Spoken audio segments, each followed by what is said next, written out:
Thank you very much. Good job. So we're taking care of our senior citizens better than ever before. There's never been this much effort. There's never been this much money spent. We're taking good care of them, and thank you all very much. Thank you. Mr. President, can you tell us about your executive order tomorrow? Little on your executive order tomorrow. Can you tell us sort of the broad brushstrokes of police use of force reform, as well as enhancing opportunity in communities across the country? I'd rather save it for tomorrow, John, but basically we're going to be talking about things that we've been watching and seeing for the last month, and we're going to have some solutions, I think some good solutions, and some of it, as you know, it's about great people. We need great people in our police departments, and we have mostly great people. I would say that. I would say that with certainty. We have mostly great people. I know so many of them, law enforcement. But we will do better, even better, and we're going to try and do it fast. So we're going to have a meeting tomorrow. We're going to have a news conference tomorrow. We have a lot of law enforcement coming in and others, and they have seen what we're doing. I've sent it around. I've asked for suggestions from different groups, in particular the sheriffs, and I've sent it to our Attorney General, and I think, Bill, you've gone to some of your people with it and shown it. I think it's pretty comprehensive. As you know, Congress is also working on it. The Senate's working on something, and the House is working on two elements of the House. You have the Republicans and the Democrats, and they're each working on their own. But we can get it done, and we'll get it done, and certainly we can add on to what we do by the work that's being done in the House and in the Senate. If we think it's appropriate, maybe they can get something passed, and maybe they can't, but we will get it passed. And it's got to be passed by one person, and the person's me. So we're going to be signing it tomorrow, and we'll have a news conference at some point in the day at the Rose Garden, or maybe in front of the White House at a different location that you know very well, the steps. And we'll see you tomorrow. What's the overall goal? Let's go. Let's go. Come on, guys. What's the overall goal of the executive order and all of these reforms? So the overall goal is we want law and order, and we want it done fairly, justly. We want it done safely, but we want law and order. This is about law and order, but it's about justice also, and it's about safety. So I think we're going to do a good job tomorrow. I think you're going to see some things that a lot of people thought would not happen. You wouldn't be able to get them done, but we'll get them done. Again, though, I want to emphasize it's possible the House can also, on top of this, I spoke to the various leaders, on top of this can get something. But I think this will be very comprehensive tomorrow, so you'll see something. Yeah, please. What do you think of the Atlanta shooting video that you've seen versus George Floyd? I thought it was a terrible, I'm not going to compare things, but I thought it was a terrible situation. I studied it closely. I'm going to get some reports done today, very strong reports, and we'll have a little more to say about it tomorrow, but certainly it was to me, it was very disturbing. The House Republicans today, they are asking you to reverse your decision on terminating the relationship with the WHO. Would you consider that? I don't know. I have to see what they're asking. I have no idea what they're asking. It was after an investigation. I have no idea what they're asking. But I'll take a look. The World Health Organization has been very disappointing. To the world, they've been disappointing. And we, as you know, paid $450 million and close to $500 million on some years. But for years and years, we paid far more than anybody else. And they've been a puppet of China. And so, no, I'm not reconsidering unless they get their act together, and I'm not sure they can at this point, but maybe, certainly over the years, they might. But they have been a disaster. They were wrong on every call, including when I said we're going to close up the United States to people coming in from China, where China was heavily infected at that time and possibly still is. And I closed it, and that was a wise decision. There were a lot of people, even on the other side, the enemy, we'll call them the enemy, they said that was an incredible decision. I don't know how Trump made that decision, but he made that decision, and we saved thousands of lives, hundreds of thousands of lives. Yeah, go ahead. Mr. President, just on a separate issue. No. I apologize. Mr. President, can you say why you're suing John Bolton to prevent publishing his book? Well, I don't know. I'd have to ask the Attorney General, but I will say if he's doing a book, I think it's totally inappropriate that he does a book. I think a guy, I gave him a break. He couldn't get Senate confirmed. He was never Senate confirmed the first time. I don't think he's supposed to even be calling himself an ambassador because he couldn't get Senate confirmed. He got in through a little trick. and he was there for a fairly short period of time. I put him here because he couldn't get Senate confirmed. This was a non-Senate confirmed position, as you know. He stayed for a short while, and I felt that it was not appropriate that he stay any longer. I wasn't impressed. And somebody said he went out and wrote a book. If he wrote a book, I can't imagine that he can, because that's highly classified information. Even conversations with me, they're highly classified. I told that to the Attorney General before. I will consider every conversation with me as president highly classified. So that would mean that if he wrote a book, and if the book gets out, he's broken the law. And I would think that he would have criminal problems. I hope so. Otherwise, I mean, they put a sailor in jail because he sent a photograph of his bed and an engine of an old submarine. And if this guy's writing things about conversations or about anything, and maybe he's not telling the truth. He's been known not to tell the truth a lot. So we'll have to see what the book is all about. But, you know, a lot of people are upset with him for writing a book. A lot of people are very angry with him for writing a book. But it's up to the Attorney General. Bill, do you have anything to say about it?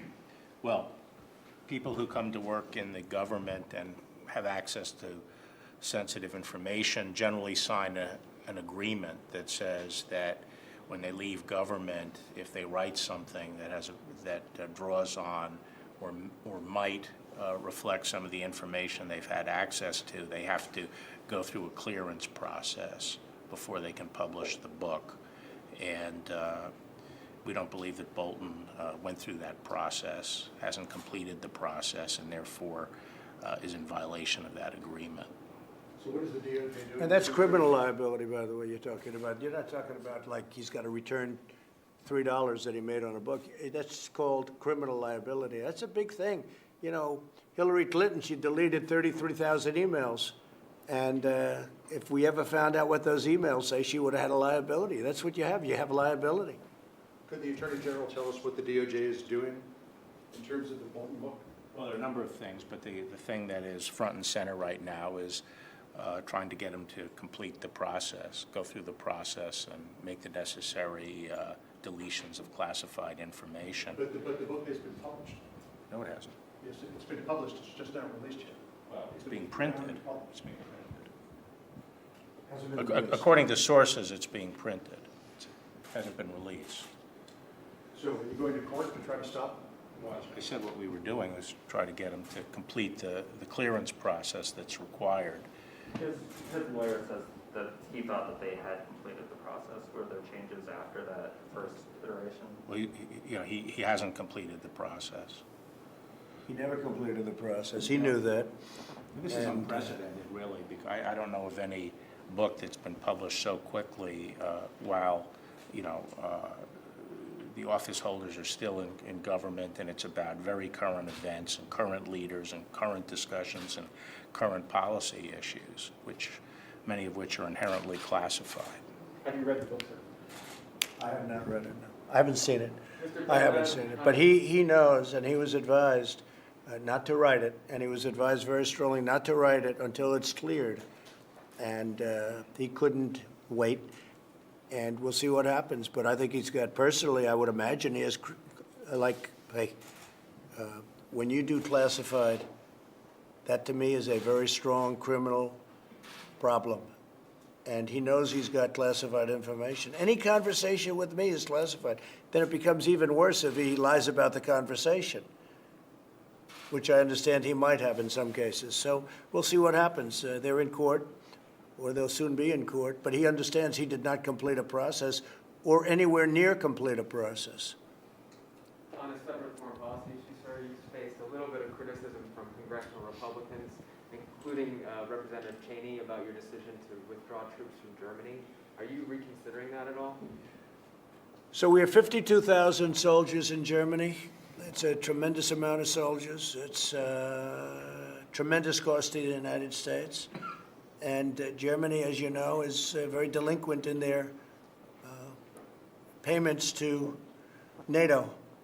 And they're paying 1%, and they're supposed to be at 2%, and the 2% is very low. It should be much more than that. So they're delinquent of billions of dollars, and this is for years delinquent.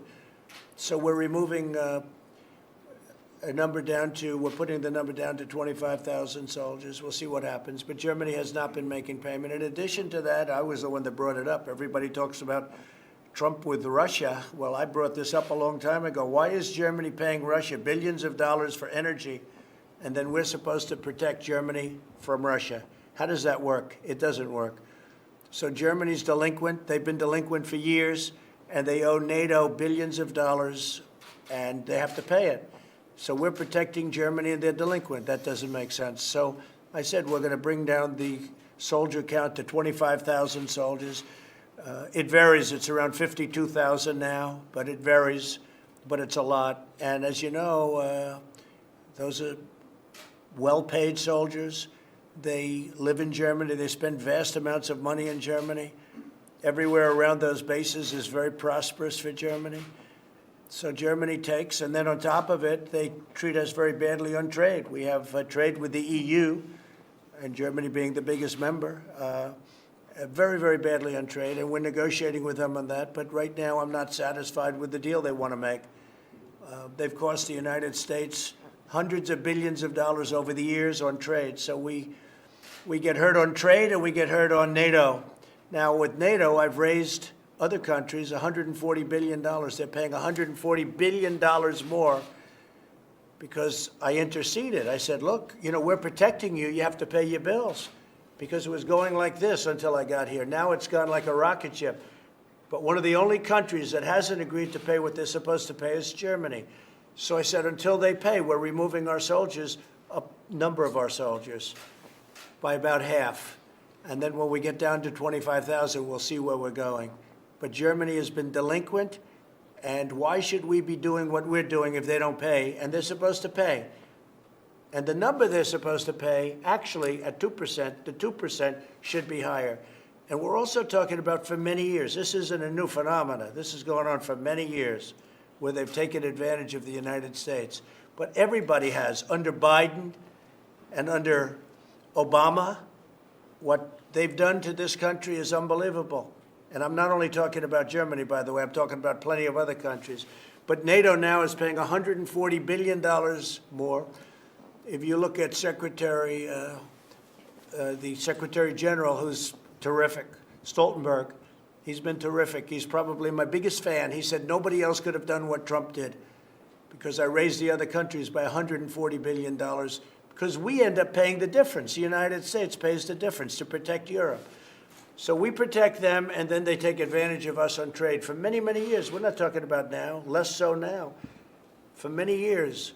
So we're working on a deal with them, but it's very unfair. And I would say by far the worst abuser is Germany. Mr. President, on Seattle, you said last week on Seattle that if the mayor of Seattle, the governor of Washington, didn't take steps to end the occupation of the Capitol Hill neighborhood, you would step in and you would do something. 100%. They still haven't ended it. They're negotiating. Are you considering taking action? They're negotiating garbage removal. These people have taken over a vast part, a major part, a very good part of a place called Seattle. Seattle's big stuff. That's a major city. And we have a governor who's a stiff, and we have a mayor who said, oh, this is going to be a love fest. And by the way, these are violent people that took it over. These are not people that are nice people. I saw on your network today, John, I saw what went on with the hitting and the punching and the beating and all the other things going on in Seattle. And you have a governor that doesn't do a damn thing about it. And you have a mayor that doesn't know she's alive. She's talking about it's going to be a love fest this summer. Now, if they don't do the job, I'll do the job. And I've already spoken to the Attorney General about it. But if they don't do the job, we will do the job. What can you do? About 10 different things, any one of which will solve the problem quickly. Can we go through a whole list or a partial list? We don't have to go through any list. We can do a lot of things. Mr. President. I think it's incredible also that the radical left press doesn't cover it. They're acting like nothing happened. You turn on the news, you look at the news, you don't even see stories about it. If the right ever took over a city, conservative Republicans took over a city, it would be the biggest story in history. You can't even find stories about Seattle. It's incredible. They've taken over, we'll see. I'll tell you what, the American public is very angered by that. Seattle is a major, important city. And the Democrats, I guess you say radical left, but it's not even radical left. It's just Democrat. Where we have our problem are Democrat-run cities. If you look at Minneapolis, if you look at other cities that have had trouble, they're Democrat in virtually every case that I can think of. I can't think of one other case. These are Democrat-run cities. Minneapolis, where the police are told to run for your lives. Don't do anything. And if I didn't get involved and send in the National Guard, and it was at my insistence that they did that, and as soon as I did that, everything stopped in Minneapolis 4 days, 5 days later. Is there a timeline that you're thinking here, Yeah, Seattle? but there's no timeline. We're watching it very closely. These are violent people that are dealing violently, and I think what I'd like to see before we do something, I'd like to see the press get in and cover it, because they're not. It's not that they're covering it badly; they're hardly covering it at all. Think of this: a group, Antifa and others, radical lefts, they went into a major U.S. city, Seattle, and they took over a big percentage of that city, and the press doesn't want to cover it. And we have a mayor who's scared stiff. She doesn't know what's happening. We have a governor that's one of the most overrated politicians in the country. He just ran for president. He got less than 1%. He actually probably, I would have said less than 0, but I'm not sure that's possible. He got nothing. He got no votes, nothing. The whole thing, the guy was out there fighting. At the end, he got 0, right? 0. So he failed. And now he goes back, and they take over a city, and he doesn't say anything about it. Worse, he said he didn't hear it. A day later, he said, I didn't hear anything about it. They took over a city, Seattle, and he said, I didn't hear anything about it. So look, the governor has to call out the troops, do what he has to do, has to call out the National Guard, has to do something. Because, you know, the problem with what happened in Seattle is it spreads. And all of a sudden they'll say, let's do some other city, and let's do another one. And we're not going to let it happen. So timing-wise, hey, we're all set to go. We're watching the process. But the most amazing thing about the process is how the fake news media doesn't want to cover it. To me, that's the most amazing thing. Thank you all very much. I appreciate it. Thank you. Saturday night will be a big night. That's a big night. I hope you're all going to be there. It's going to be very big. Thank you.